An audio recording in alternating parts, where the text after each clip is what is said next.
All right, welcome back on this Travel Tuesday. We're taking a 3-hour drive north of Los Angeles to visit Santa Maria Valley. Travel journalist Justin Walter joining us. Always great to see you. I know one of the area's biggest draws is wine. Wine tasting in a hidden gem wine country. That's what I kind of figured out when I visited Santa Maria Valley for the first time.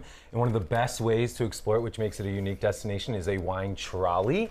So I don't know, have you guys ever been on a wine trolley exploring wine country? I'd like to try. Yes. So the wine trolley, it's a 60-minute loop. It has 5 different stops on it in Santa Maria Valley. 2 of those stops are wineries that you get to go to, Costa de Oro and Cottonwood Canyon Vineyards. The other 2 of the stops are wine tasting spots where it's in the town of Old Orchid. So it's not necessarily vineyards, but it's wine tasting rooms in restaurants and breweries. There's also a market that you can go to, so the 5 different stops. It's $15 if you buy your pass before you get to Santa Maria Valley. Yeah, definitely. And that's the wine trolley right there. It's cute. It's fun. And then if you get it the day of, it's $18. And it's, again, a 60-minute loop. So it's a hop-on, hop-off experience where you can go to different wineries. That was Costa de Oro. And if you go there, I definitely recommend asking for Tammy to serve your wine. She is a Santa Maria Valley native. She's there serving us our wine. And one thing we realized in talking to her, and in general the entire weekend we were there, everyone from Santa Maria Valley are the nicest, kindest, most welcoming people. Because they live in heaven. They live in heaven.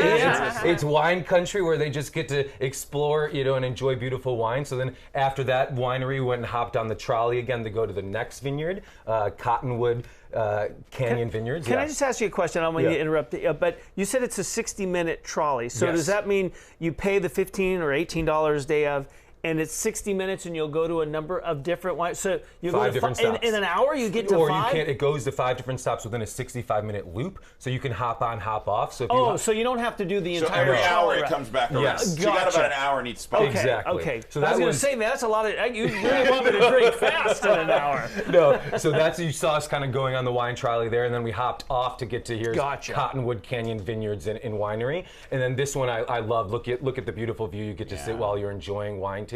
So they're pouring us our wine while we sat outside. Beautiful vineyards, beautiful views, and we just had a blast. And obviously, in doing all the different wine tastings, you get a little tipsy. So having the trolley was such a fun way to explore. We didn't have to worry about driving. We didn't have to worry about anything regarding transportation. So it was super fun to just get on, get off, drink wines, and have a great time. Sounds like it. Yeah. What else is that? Not that wine isn't enough, but what else is there to do there? One of the coolest things we did was ATVing and dune buggying out there. There's a place called, it's Oceano Dunes State Vehicle Recreation Area. It's a 5.5-mile stretch of beach, 3,500 acres of dunes that you can just enjoy riding. We rented from Steve's ATV Rentals, and what's one of the coolest things about it is it's a tour that there's no guide. So you have your entire length of time where you just get to go and explore the dunes, dune buggying like this, up and down the hills. And also it's anywhere, it's kids from about 9 years old or so. It's a 48-inch height. So even kids can go with their parents. They can even drive their own kid ATV. So they have 4 different ATV type rentals that you can do.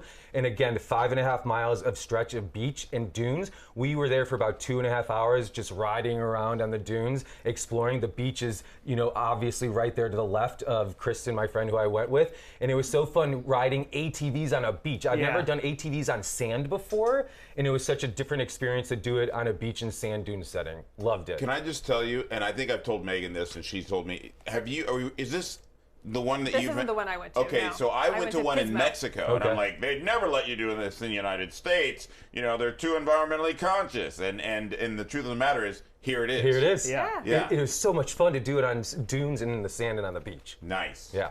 Loved it. Okay, so you found an interesting looking plant. Yeah, so I want you guys to take a look at this and guess, what do you think this is? What kind of plant do you think this is? What do you think I'm holding right here? Any guesses, Chris? Zucchini. Zucchini, okra, Megan? Corn. Okay, you all are wrong. This is a plant. Corn, no. Looks like a zucchini, but this is a plant that they make loofahs out of.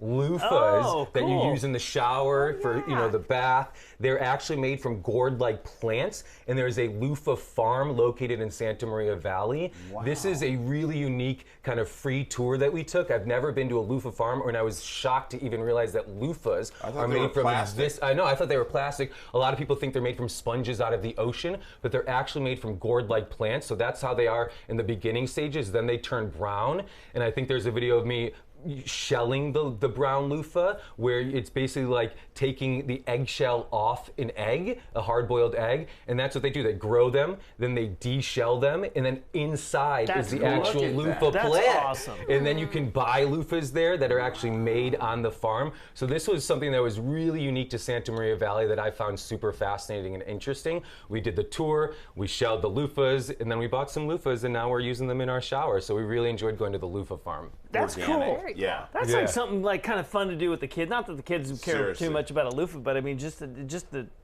I think that's just. I had no idea that's Me how it neither. worked. Yeah, it's super cool. I think the ones I use are plastic, so we won't tell the environment. Now you know. You can go to Santa Maria Valley and get those. There you go. All right, so we know you love to hike. Yeah. We know if anyone's going to have some great hiking spots, it's got to be you. So let's talk about that. So one of the signature hikes in Santa Maria Valley is that Oso Flaco, hike trail. And this trail is, you go here, Oso Flaco, you walk on this boardwalk over a freshwater lake. So it's this beautiful lake that you can go over. We were there in the morning, so it was a misty morning on the lakefront, having a beautiful 1.7 easy mile hike. The total hike is only 1.7 miles. So you first walk over the lake, you get to enjoy these beautiful scenes. Then from the lake, you kind of go into the dune area, and first the vegetation here. Then there's the dune area. So then when we were walking through the dune area, I felt like I was transported almost to the East Coast. It had like this kind of East Coast vibe where you're kind of going in the dune area, where I was like, I don't feel like I'm in Southern California anymore. So it was really neat to do that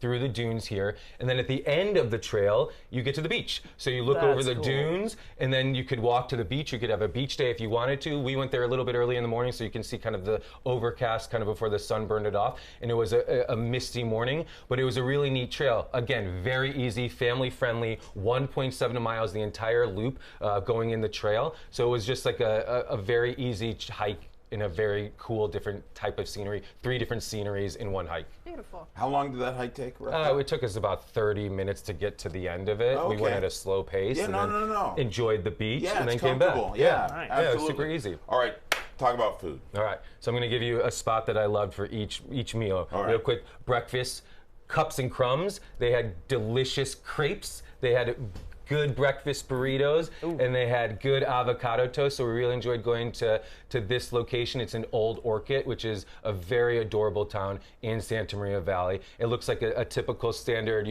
breakfast shop. They have pastries. They have a lot of good coffees. So I highly recommend Cups and Crumbs and going there for some breakfast. There's the crepes that we had in the morning, super, super delicious. So I would recommend that for breakfast. That burrito looks good, The burrito was good, and the avocado toast.